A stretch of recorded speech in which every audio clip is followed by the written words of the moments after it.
និយាយតាមផ្លូវធម៌វិញមិនដឹងថាជាតិមុនឆានែលនេះបានធ្វើអីខ្លះទៅលើបរិសុទ្ធទាំង3នាក់ហ្នឹងឯងបងប្អូនចាគូស្នេហ៍មួយគូដែលពួកគាត់ត្រូវបានគេចាប់ចម្រិតក្នុងឆ្នាំ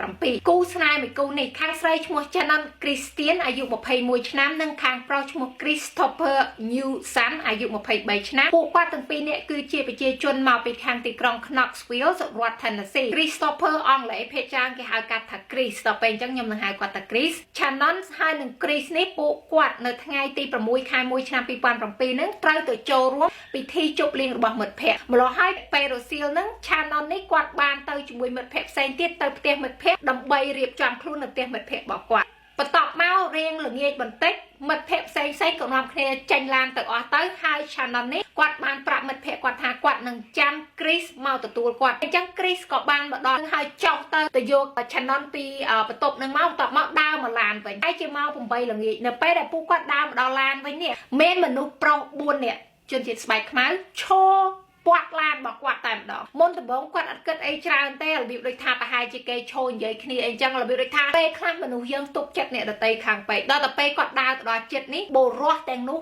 បានគំរាមគាត់ភ្ជង់គាត់តែម្ដងនិយាយថាបើកទ្វារឡានខាងក្រោយហើយចូលចាពួកគេក៏បានដាក់ Shannon ហើយនឹង Chris នេះនៅខាងកៅអីខាងក្រោយចងដៃរបស់គាត់ទៅកពាត់ទៅក្រោយចាបន្ទាប់មកពួកគេក៏បានបើកឡានរបស់ Chris នេះចេញទៅយក Chris ហើយនឹង Shannon នេះទៅទុកផ្ទះបុរសម្នាក់ក្នុងចំណោម4នាក់ដែលបានចាប់ចម្រិតគេនឹងចារឿងនេះគឺសាហាវណាស់បងប្អូនបន្ទាប់មកសូម្បីតែលោក Chris ជាបុរសនេះក៏ត្រូវបានបុរសម្នាក់ក្នុងចំណោមបុរស4នាក់នឹងចាប់រំលោភដែរបងប្អូនបន្ទាប់ពីចាប់រំលោភគាត់របៀបដូចថាឆ្អែតឆ្អន់អស់អារម្មណ៍ហើយពួកគេក៏បានចងសេះលោក Chris នេះ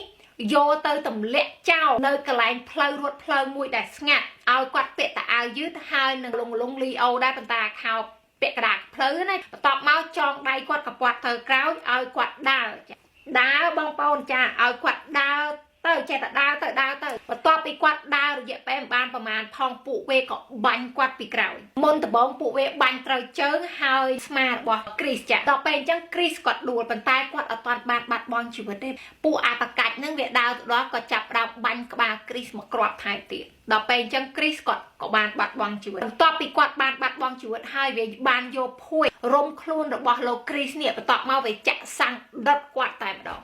គិតមកបងប្អូនសាហាវប៉ុណ្ណាខ្ញុំស្ដាប់រឿងនេះហើយវាសាហាវជាងរឿងកូនទៀតអានឹងយើងបញ្ចប់រឿង Chris ប៉ុណ្ណឹងសិនចុះណាឥឡូវត្រឡប់មករឿង Shannon វិញ Shannon នេះគាត់នៅក្នុងផ្ទះនឹងចងដល់ហើយទេគាត់ត្រូវបានបរោះទាំងនោះចាប់រំលោភមិនតិចដងទេបងប្អូនចារឿងនេះដូចខ្ញុំនិយាយអញ្ចឹងសាហាវណាស់វាចាប់រំលោភមិនថាតាមមាត់មិនថា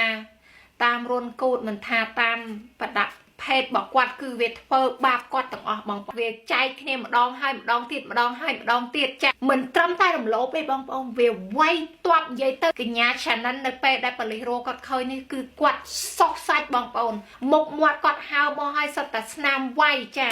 បន្ទាប់មកប៉ូលីសនិយាយទៀតថាគឺមិនថាអាក្រោយអាមុខទេគឺមានការរងរបួសខ្លាំងមែនទែនទោះបីតែមាត់គាត់នេះក៏បែកចេញឈាមរបៀបដូចថាវាធ្វើគ្រប់សពបែបយ៉ាងចាបន្ទាប់មកទៀតវាចង់បំបិទស្នាមថាទឹកកាមទឹកអីវាស្នាមកញ្ចៅដៃកញ្ចៅជើងវាក៏បានយកឲ្យអាគេហៅប៉ូលីសណាបងប្អូនអាវយើងប្រឡាក់យើងយកវាយកអាវនឹងទៅត្រាំទៅវាសភ្លឹងអញ្ចឹងណាវាយកអាទឹកនឹងមកចាក់លាងShannon នេះតាមមាត់តាមរុនគូតាមប្រដាប់ភេទខាងមុខទាំងដែលគ្នានេះរងរបួសខ្លាំងធម្មតាពេលចាក់ទៅគិតមើលតើគ្នាឈឺចាប់ប៉ុណ្ណាប៉ុន្តែរឿងនេះស្ដាប់ឲ្យជាប់មានស្ត្រីម្នាក់ទៀតចូលរួមគំនិតក្នុងហ្នឹងចាអត់បានចាប់រំលោភអ្នកណាទេប៉ុន្តែចូលរួមធ្វើទរណកម្ម Shannon ហើយបន្ទាប់មកចូលរួមសម្លាប់ Shannon ចានៅពេលដែលវាលៀងអ្វីគ្រប់យ៉ាងពីលើខ្លួន Shannon វាចាប់ផ្ដើមយកថងដាក់រុំក្បាលរបស់ Shannon ដើម្បីឲ្យ Shannon នេះថប់ខ្យល់ស្លាប់បាត់បង់ជីវិតដោយខ្លួនឯងតបមកវាយកថងសម្រាមខ្មៅចំនួន5ច្រក Shannon ចាគឺវាចងកពាត់ដៃកពាត់ជើងទៅខាងក្រោយវាយក Shannon ដាក់ក្នុងនឹងបន្ទាប់មកវាទុក Shannon ចោលនៅក្នុងផ្ទះបាយនឹងបងប្អូនទុកចាក់គ្នាចោលរហូតដល់គ្នារបៀបដូចថាបាត់បង់ជីវិតបន្តិចម្ដងដោយសារតែធាប់ទៅហើមអញ្ចឹងណាហើយវាក៏យកភួយមួយយកមកគ្របពីលើទុកចោលនៅក្នុងផ្ទះបាយហ្នឹងហើយអាម្ចាស់ផ្ទះហ្នឹងវាក៏បានបើកឡានចេញទៅជួ ជួបស្នេហាអូនបងស្រីស្នេហ៍វានៅណាហើយវាយកឲ្យវាយវ៉ាន់ដែលវាយកបានពីឆានណាន់ដូចជាទូរស័ព្ទឬក៏អាវឬក៏កាបូបអីហ្នឹងយកទៅឲ្យស្រីស្នេហ៍វាប្រើបន្ទាប់មកម្ចាស់ផ្ទះហ្នឹងក៏បានយកទូរស័ព្ទរបស់លោកគ្រីសហើយនឹងស្បែកជើងរបស់លោកគ្រីសនេះប្រើប្រាស់ទៀតចាខ្ញុំនិយាយទៅស្ដាប់រឿងនេះខ្ញុំវាយល់ថាមិនដែរស្គាល់គ្នាសោះបើថានិយាយរឿងកំគួនក៏វាមិនត្រូវប៉ុន្តែហេតុអីក៏ធ្វើដាក់គ្នាសាហាវម្លេះបងប្អូនមែនអត់ចាដើម្បីអីដើម្បីតែការចាប់រំលោភដើម្បីតែយកទូរស័ព្ទដើម្បីតែយកស្បែកជើងកាបូបគ្នាយកមកប្រើប្រាស់មិនដឹងថាឆានណាន់ហើយនឹងលោកគ្រីសនេះធ្វើអីខុសគ្នាបានធ្វើអីខុសសោះគ្នាទៅដោកអាវបន្ទាប់មកចង់ទៅជប់លៀងជាមួយមិត្តភ័ក្តិសោះគេជួបអាក្រុមអូយ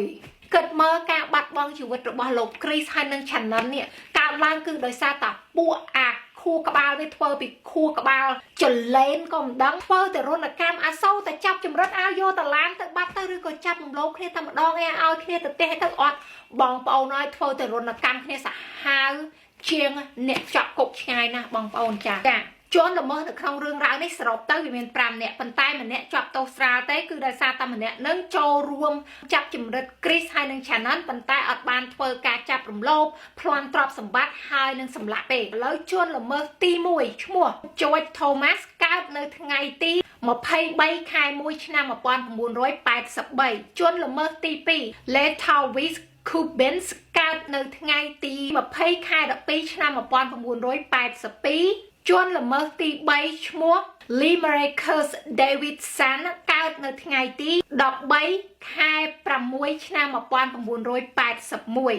ជនល្មើសទី4នេះគឺជាស្ត្រីអត់បានចាប់រំលោភអ្នកណាទេប៉ុន្តែចូលរួមសម្លាប់ឆានណាន់ចានេះឈ្មោះ Vanessa Coleman កើតនៅថ្ងៃទី29ខែ6ឆ្នាំ1988ជនល្មើសទី5ឈ្មោះ Eric Boy កើតនៅថ្ងៃទី18ខែ2ឆ្នាំ1972ឥឡូវយើងនិយាយពីការកាត់ទោសម្នាក់ដែលឈ្មោះ Eric Boy នេះគឺអត់មានទោស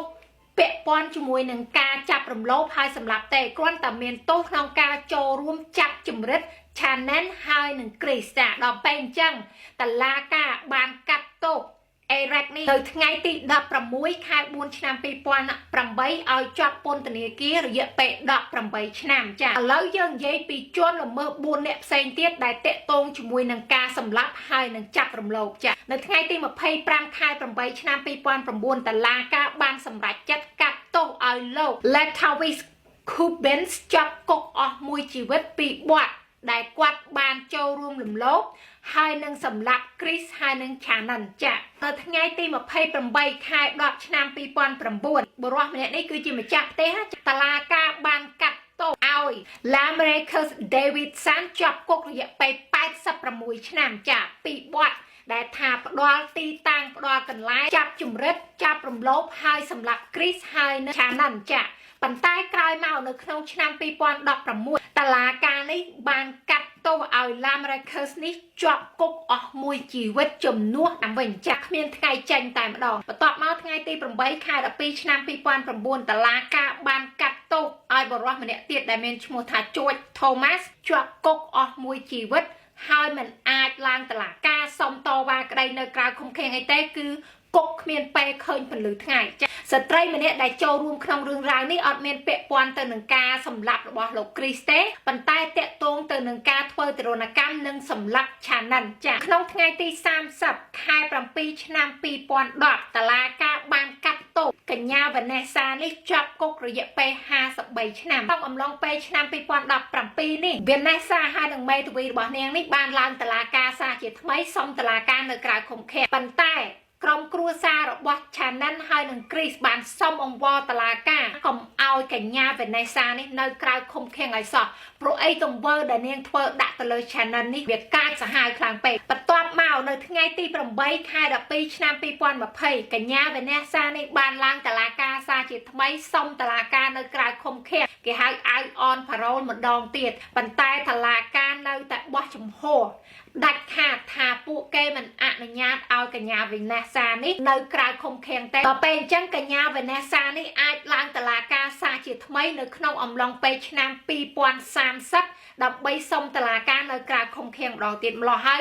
7 ឆ្នាំទៀតយើងនឹងដឹងហើយថាកញ្ញាវេនេសានេះអាចនៅក្រៅឃុំឃាំងឬក៏ត្រូវតែជាប់ពន្ធនាគារតទៅទៀតចាប៉ុន្តែបងប្អូនខ្ញុំសូមលើកដៃបន់ទាំងអស់គ្នាកុំឲ្យកញ្ញាវេនេសាយើងហៅវានាងតែម្ដងទៅកុំឲ្យវានៅក្រៅឃុំឃាំងបានទង្វើដែលវាធ្វើដាក់ channel នេះ